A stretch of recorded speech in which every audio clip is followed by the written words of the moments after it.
नाशिकच्या चांदोडमधल्या नेमिनाथ जैन ब्रह्मचार्य शिक्षण संस्थेनं वन विभागाची जमीन लाटल्याचा प्रकार लोकशाही मराठीनं समोर आणलेला होता।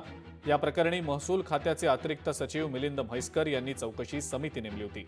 मात्र 23 दिवस पूर्ण होऊन सुद्धा वन विभागाकडनं या शिक्षण संस्थेची अत्यंत संथ गतीनं चौकशी सुरू आहे। यामुळे प्रशासनाच्या चौकशीवर तक्रारदारांनी संशय व्यक्त केलाय। राज्य सरकारनं यामध्ये लक्ष घालून या संस्थेबाबत लक्ष घालावं अशी मागणी देखील त्यांनी केलेली आहे।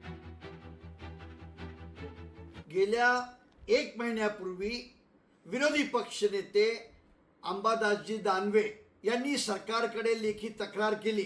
तक्रार करून अद्यापपर्यंत काहीही घडलेलं नाही। चौकशीचा अहवाल कुठे आहे?